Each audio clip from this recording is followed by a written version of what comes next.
Hi everyone and welcome to today's recap. Today was an amazing day in the office with incredible games played in the Grandmaster tournament. Let's have a look at the results. First of all, we can see three black victories. So the tournament is continuing just the way it started, with many victories for black, and no victories for white. Um, Actually, the four leaders, I mean the top four in the ranking, were playing the last four today. I was asked yesterday, may the top four were definitely in very good shape beat the last four by 4-0 today. And I said, no, come on, no way. Three of them have the black pieces against very strong players, and Gata Kamsky is also very solid.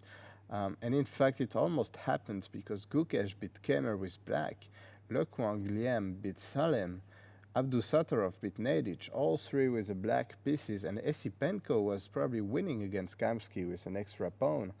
And no compensation for it, but did not convert his game. So it almost turned out to be 4-0. But Kamsky saved the day, let's say, for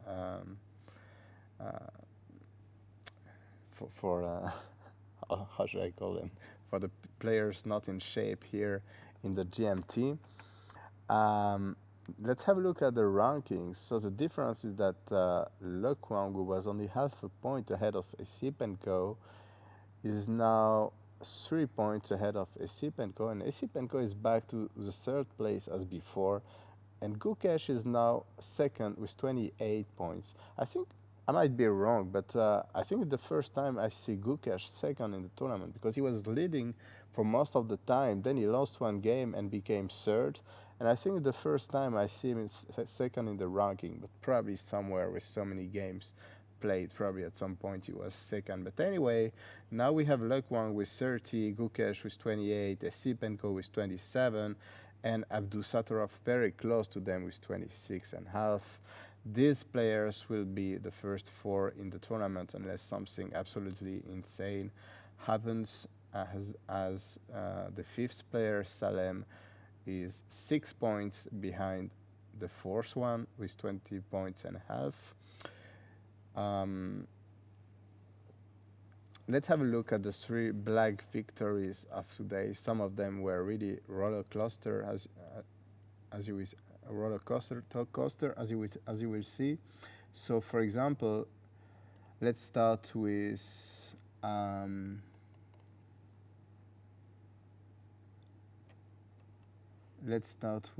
the game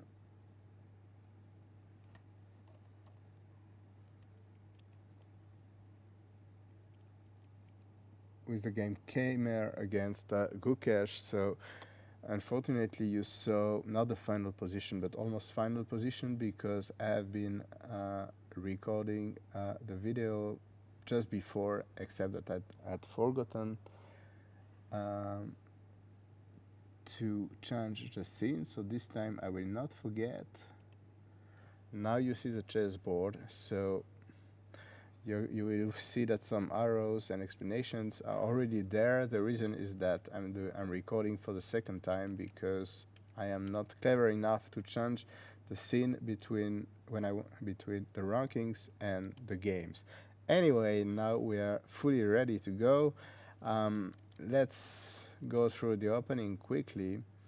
White played this very aggressive move g4, which became almost like, which became fashionable. I mean, Mamedjarov is doing it in all kinds of positions in the Queen's Gambit. So White is basically saying, okay, I haven't played short castle yet. I might leave my king here or castle alongside. I want you to take my g pawn, then I will play rook g1 and checkmate you. And after knight e4, like in the game, White is just insisting.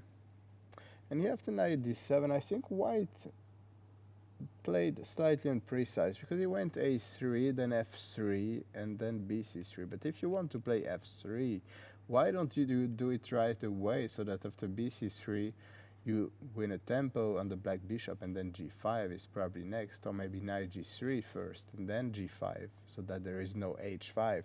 Anyway, that looks excellent for white to me. But a3 costs white a tempo, and actually white tried to organize himself, but knight f8 was also a very smart move, because after g5, h5, now g6 became impossible because the knight is controlling that square. The game continued. White managed to get a very strong bishop on e5, but I would say it's a bit decorative, because this attack can only work if white manages to push f5 at some point, but he will not manage this, because f5 there will always be bishop takes e5, and if he takes on c7 up front, then this is opening the e5 for the rook, and with f5 you're not returning very much either. So white just white started to maneuver his pieces in a pretty weird way, but okay, he's probably thinking that without queens he can manage to force an exchange on e5, and then that he will have chances to push for a win. But black declined the queen's exchange, rook b3, and here black took an excellent decision to take on e5. This is not the kind of move that you do if you don't have a clear idea in mind. And because after fe5, I mean, white is returning rook f1, rook f6, rook f2, and we'll have a lot of counterplay, some possible sacrifices on h5. I mean, you do not want to take this bishop for no reason, but here black played b4, which is extremely strong. So white just took rook b8, rook b1, and a3. So you may wonder, what is black doing? He's gonna lose this pawn, he's gonna recover this one, but he's sacrificed the pawn. But actually opening the b file is opening him many doors. So first of all, if black immediately goes for the pawn, then after rook b4, at the end of the day the rook can enter b2, so that can only be a worse version for white. So white decided to play rook b3 and capture the pawn on a2, so that there is no rook b2 check. But look at the white pieces, there is something very suspicious there. I mean, out of 4 pieces, you have 3 of them, I would say, or let's say out of 3 pieces, if you don't count the king, 2 of them are extremely weirdly placed. This is generally the sign that the tactics is going to happen, and this is what happened. The point behind black's idea was rook takes d4, and this is a terrible news for white. Not only is losing a pawn, a very important central pawn, because if he takes a rook there is knight f4 check, winning the queen. But then this is becoming weak, this is becoming weak, this is becoming weak, then this will fall as well. And this is basically what happened in the game. White lost all the pawns and the game together with it. So that was Gukesh's victory against Kamer. I mean, he reacted quite impressively to Kamer. I mean, Kamer was really trying to checkmate him, but he was very calm. And then when he got an opportunity to punish his opponent with this bishop takes e5, b4, and so on, and this final tactical point, rook takes d4, he did not miss it. So that was quite impressive. We can have a look at Nedic against Abdusattorov. So that was a Rossolimo Sicilian. And out of the opening, I mean, we're not going to discuss the opening in too much details. I mean, white and black are both trying to wait in order to see what plan they choose. There are 2 plans for black, basically knight f6 or e5. There are also several plans for white. One is to just play, let's say, d3, knight c3, bishop b3, and so on. One is to go c3 and d4. So black is just waiting, and white played knight a3, which is a useful move. I mean, the knight is generally doing good here in the Rossolimo. Now e5 has to be played, because knight f6, e5 would be a great news for white. These 2 pawns would remain isolated. So e5, queen a4, and now Nedic goes for a typical pawn sacrifice in order to target the d6 pawn. To defend it, black took the knight on c4. Now he has to defend the c5 pawn, the d4 pawn, so c5 was played. Rook c1, very good move by Nedic, castle. And now Nedic decided to play e5 in order to just weaken the c5 pawn. but that did not bring him very much because he recovered his pawn, but he had no advantage after it. And I have to say, I don't really know why he did not play knight takes d4 with the obvious idea of bishop takes d4, queen takes d4. It looks to me like white has a dream position here. Of course, white is not winning, but I would say this is a clear advantage. Obviously, Nedic did not miss knight takes d4. For a player of this level, this is impossible, but he probably saw that e5 is even stronger. But that was a wrong decision, because a few moves later, black got enough counterplay. Maybe Nedic missed this queen b7, because an endgame would be very good for white. This pawn would be a long-term weakness. But after queen b7, b2 is hanging, knight h4 could happen. White played knight g4 in order to play knight f6 and queen e5, but black just played f6. And after queen a5, now the queen is too far away from the action, and black played knight h4, forcing f3, and queen takes b2, threatening checkmate. And I really don't know what Nedic missed here, because you can't just, I mean, to give the b2 pawn for some initiative, because we understand that white wants rook c7, queen d5, and so on. But knight h4, queen takes b2, you don't give the b2 pawn if you see that it's threatening mate in one and that you have to go back with your knight. So Nedic definitely missed something there, which is difficult to guess. And rook d1 made his situation even worse, as after rook e5 and rook g5, the rook joined the attack. And now all the white pawns are falling. White played rook c2 to defend on the second rank, but now black just has to trade. I mean, he can continue the attack or he can trade queens. Now he's threatening to trade queens, threatening mate in one. Black has 2 extra pawns and an attack, and after knight e4, rook takes h2, that's a third pawn, because if rook takes rook, then the queen is lost, and then black can choose the way he wants to play. He has 3 extra pawns, probably 4 very soon, so white resigned. An amazing game today.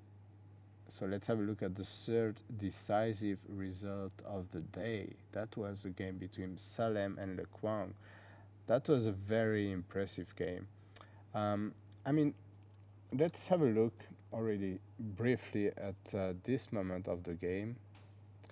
The engine is assessing this position as fantastic for white, actually winning for white. It even gives like plus 150, 180 or something like that. It is true that white has an extra pawn and that black is a bit passive with these pieces on the 7th rank and 8th rank. On the other hand, I really think that in practice this is not an easy position. I mean, on the long term, black could be doing very well because he has a much stronger center. The extra pawn is not so important. I mean, it's a double pawn, double isolated pawn. So maybe for a computer this is very easy to handle for white, but for a human I think this position is just not so clear in practice, even if definitely white should be better. Queen d2 was played, then knight d4, and a few pieces were traded, but I think it only helped black, because black was a little bit, lacking squares for his pieces. And after all these exchanges, now bishop a5 was very strong, and more pieces got exchanged, and now black is just doing excellent. I mean, if any endgame, white can just resign. I mean, look at this wonderful 5 pawns and these 2 weaknesses, useless weaknesses on the A file. So white's only chance is to keep queens in order to get counterplay on the opponent's king, but black just calmly played bishop e8, controlling g6, knight g4, and f5. f5 was a great move. White could take the pawn, but that would be very risky. First of all, it's a question if black can do something like king h8, but I don't think so. So king h7 should be critical. Now this is the only square using the pin. And now I don't know how to take on a4, probably with the queen.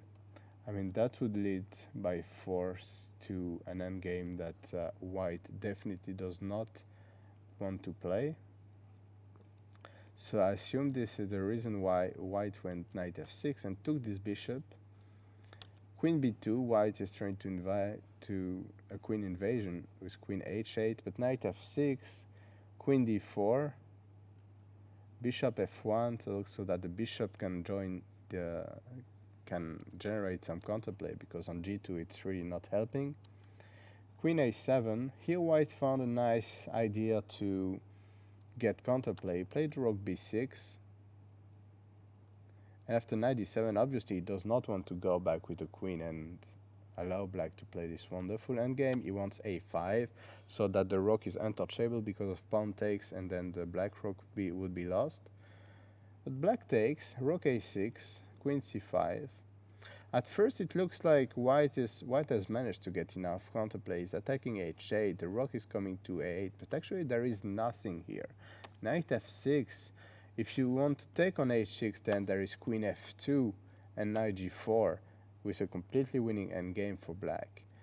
And after rook 8, black just played king g6, and there is no attack.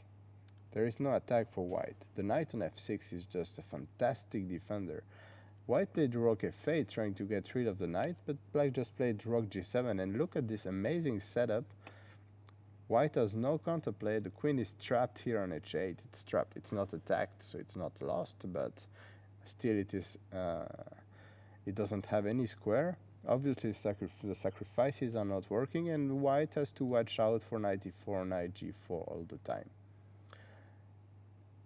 I assume these threats are the reason why white played rook c8, then bishop b5, so that it is not so easy to play a move like knight e4. Then it is likely black who is gonna get mated, but black found a fantastic move here, which is f4.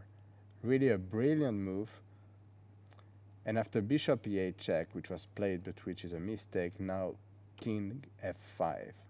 And the idea is that if queen g7, then check, check, and queen f1 is a forced mate. So as a result, the bishop had to go back, and now there's, rook b7 was played, then bishop e2, and now there are so many wins for black. For a simple one would be to check, then check, and if bishop f3, just queen e1, and that's gonna be a checkmate. White doesn't have a check. Probably he was afraid. In time trouble, with a king on f5, you never feel safe. But okay, after g4, this is the end of the checks, and checkmate is coming. So this is one of the many wins that that black had in the position. This is another win, for example, I think. Then rook b1 and g4, and when the bishop moves, you want queen e4. Also rook b2 here. You just want to take on f2. Again, g4. You don't care. You can even go to f4 with your king, and this is game over. This pawn is lost. But instead black played g4, which is imprecise. And now after rook b8, white has some chances again. At least he's forcing the rook away from these two very dangerous open files. Black played rook h7 and started to play imprecise moves. This was also a mistake. King g6 was also a mistake, and now already the engine claims that white has enough counterplay. Maybe rook c6 could have been played. Bishop b5 was in the game, is interesting as well. Rook f7 was played. Queen h8, a check was played, and actually this was a big mistake. White should just have played bishop f1 back, and black still has an extra pawn, but it's not so easy. His king is safe. His king is safe because he has very good defenders, but on the other hand, you cannot move these defenders, otherwise you get mated. So okay, white is going to generate some counterplay. The white position suddenly, from a position that was just mate, here it was mate in a few moves, suddenly the white position is completely playable, but not after king h2. Queen d2 was played. That's a very good move. King g2.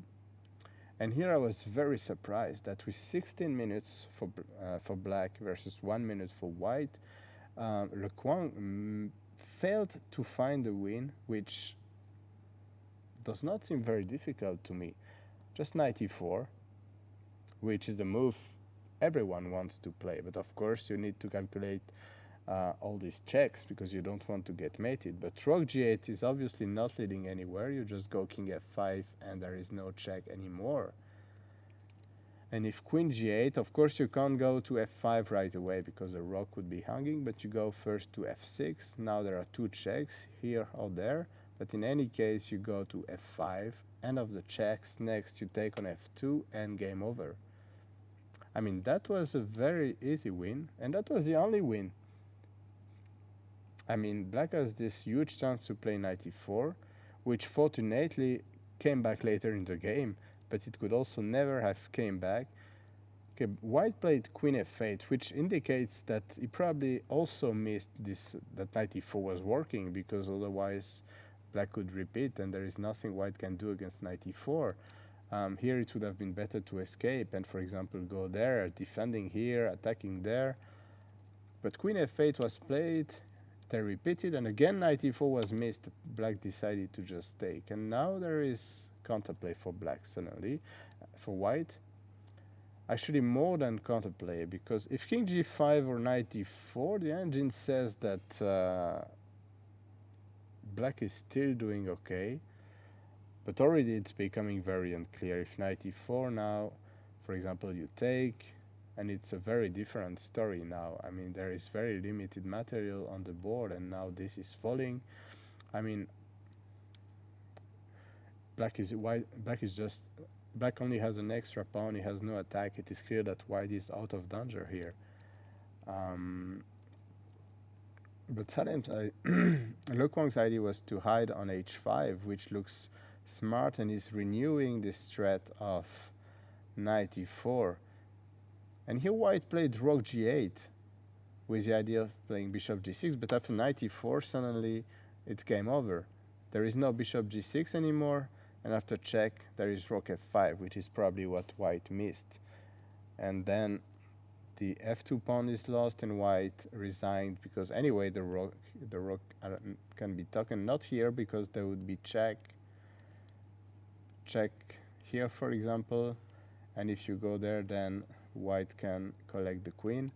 But after queen e1 check, then on the next move black is going to collect the queen and the king is going to run away, so white resigned. But just one move before it is white who could have won the game here. First of all, this was a natural and very dangerous move for black with the idea to play rook h1. But this was a delicious move to play. If rook takes, now queen takes f6, and it is black who gets mated. That would have been the only move, threatening to take on f2, but now just bishop c2, and the black king is so terrible on h5. This is a threat, possibly with queen e8 next. I mean, this is for sure a threat. And black is in serious trouble. The only move, according to the engine, not to resign is queen a3 in order to play queen f3. But it's very clear that something is wrong here with the black king.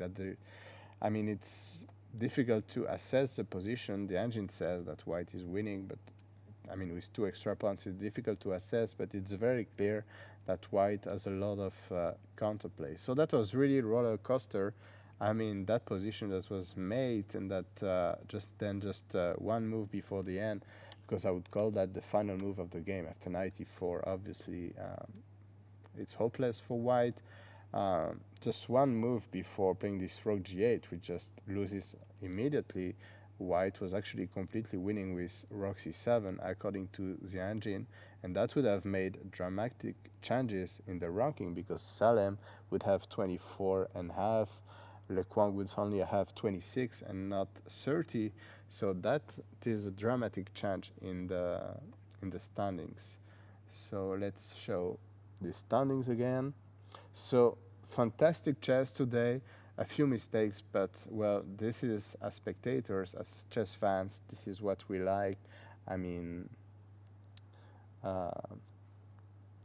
it's always sad to blunder or to lose winning games, But okay, these ups and downs we like to witness as spectators, I think. Today was really a fantastic day, and let's see if somebody can catch Le Quang in the final sprint. Anyway, thanks for watching the recap, and I will see you tomorrow.